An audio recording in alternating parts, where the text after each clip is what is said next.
सोचो तुम एक नॉर्मल दिन गुजार रहे हो और अचानक दुनिया की सबसे बड़ी बैंक्स के सिस्टम क्रैश होने लगते हैं। क्लाइंट्स पैनिक में आ जाते हैं, अकाउंट से मिलियंस डिसअपियर हो रहे हैं और कोई भी समझ नहीं पा रहा कि ये हो क्या रहा है। अथॉरिटीज कंफ्यूज हैं और जब वो इन्वेस्टिगेशन स्टार्ट करते हैं तो सामने आता है एक ऐसा हैकर्स का ग्रुप जो बिना कोई ट्रेस छोड़े बैंक्स के अंदर से ही सिस्टम हैक कर रहा था। ये सिर्फ एक साइबर अटैक नहीं था, ये एक ऐसा क्राइम था जो हर बैंक को इनसिक्योर फील कराने लगा। मगर ये हैकर्स कौन थे, उनका तरीका क्या था और उन्हें पकड़ने के लिए क्या किया गया? ये है एक ऐसे हेस्ट की कहानी जो रियल दुनिया में बैंकिंग सिस्टम को सबसे बड़ा नाइटमेयर बन गई। तो बने रहें इस वीडियो में। कहानी शुरू होती है एक डार्क वेब फोरम से, जहां एक group of elite hackers discuss कर रहे हैं कि कैसे वो दुनिया की टॉप बैंक से मिलियंस चुरा सकते हैं बिना किसी को पता चले। ये लोग सिर्फ आम हैकर्स नहीं, ये लोग इथिकल हैकर्स रह चुके हैं जो अब सिस्टम को तोड़ने के लिए एक साथ आए थे। उनका लीडर था साइपर, एक ऐसा इंसान जो कभी किसी भी सिक्योरिटी सिस्टम को तोड़ने में फेल नहीं हुआ।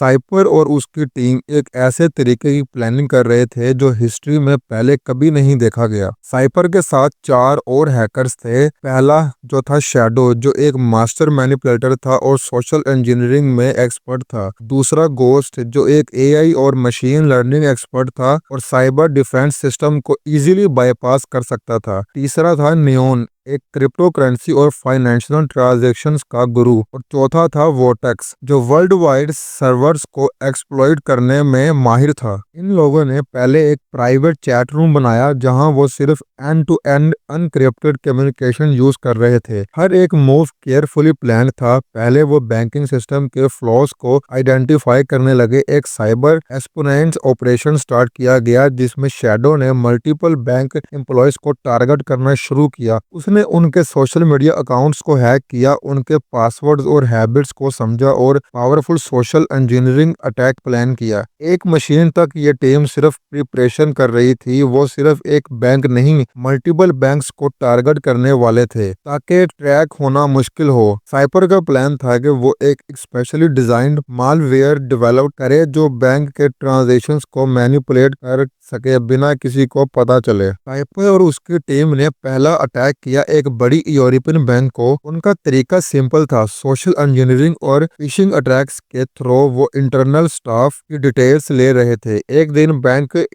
बैंक का एक हाई रैंकिंग एम्प्लॉय अपनी ईमेल ओपन करता है और एक लिंक पर क्लिक कर देता है। बस इतना ही काफी था। उस लिंक के थ्रू हैकर्स ने पूरा एक्सेस ले लिया बैंक के कोर सिस्टम का। और फिर एक रात जब हर कोई सो रहा था, हैकर साइलेंटली सिस्टम में घुस गए और उन्होंने चुपके से बैंक के अकाउंट से छोटी छोटी अमाउंट्स विथड्रॉ करना शुरू कर दिया। एक और तरीका जो नियोन ने सजेस्ट किया वो था man in the middle attack. इस तरीके से वो बैंक और उसके कस्टमर्स के दरमियान होने वाली ट्रांजेक्शन्स को इनक्रप्ट कर रहे थे। मतलब जब कोई यूजर अपने अकाउंट से पैसे ट्रांसफर करता था तो हैकर्स पहले उस ट्रांजेक्शन को कैश कर लेते थे और उस अमाउंट को फिट करके मल्टीपल डमी अकाउंट्स में ट्रांसफर कर देते थे। पहले कुछ हफ्तों तक कोई भी नहीं समझ सका कि ये ट्रांजेक्शंस डिसअपीयर कैसे हो रही है। कस्टमर्स कंप्लेन कर रहे थे लेकिन बैंक के लोग बिल्कुल क्लीन थे, कोई भी अनयूजुअल एक्टिविटी डिटेक्ट नहीं कर रहा था क्योंकि गोस्ट ने एआई बेस्ड एल्गोरिथम बनाया था जो बैंक के फ्रॉड डिटेक्शन सिस्टम को बाईपास कर रहा था। अगले कुछ दिनों तक कोई भी नहीं समझ पा रहा था कि ये ट्रांजेक्शंस हो कैसे रही हैं। बैंक पैनिक में आ गया। इनकी गवर्नमेंट अलर्ट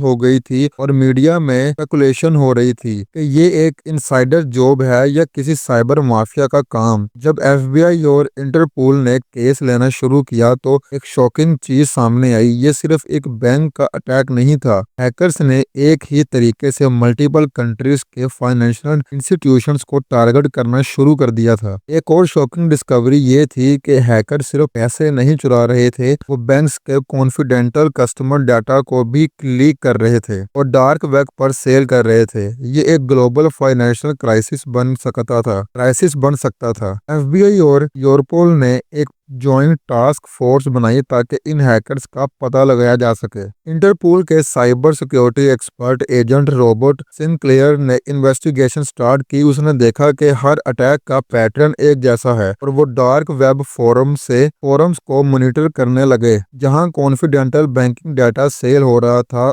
उसने एक सीक्रेट आइडेंटिटी बना के हैकर से कांटेक्ट करने की कोशिश की। जब एफबीआई ने इन्वेस्टिगेशन शुरू की तो उनको एक ऐसा पैटर्न मिला जो बताता था कि ये कोई रैंडम साइबर अटैक नहीं बल्कि एक केयरफुली प्लान्ड ऑपरेशन था। उन्होंने डार्क वेब और क्रिप्टो ट्रांजैक्शंस को ट्रेस करना शुरू किया, मगर साइपर और उसकी टीम इतने एक्सपर्ट थे कि उनका कोई डिजिटल फुटप्रिंट नहीं था। लेकिन एक गलती उन्होंने कर दी। एक हैकर ने अपने एक ओल्ड यूजर नेम से लॉगिन किया और यहाँ से एफबीआई ने उनका पहला लीड ट्रेस करना शुरू कर दिया। इस दफा हैकर्स का प्लान था एक एशियन बैंक को टारगेट करना। ये bank billion dollar transaction handle करती थी और इनका सिक्योरिटी सिस्टम बहुत स्ट्रॉन्ग था। लेकिन साइपर और उसकी टीम को पता था कि कोई भी सिस्टम अनबीटेबल नहीं होता। जब एफबीआई और इंटरपोल हैकर्स का लोकेशन ट्रेस कर रहे थे, हैकर्स ने एक और बड़ा अटैक प्लान किया। उनका एम था कि एशियन बैंक जो बिलियंस हैंडल करती थी, मगर इस दफा लॉ इन्फोर्समेंट तैयार थी। एफबीआई ने एक हनीपॉट सिस्टम सेट किया जो हैकर्स को रियल सिस्टम का क्लोन लगता था, मगर असल में ये एक ट्रैप था जो उनका आईपी एड्रेस रिवील कर सकता था।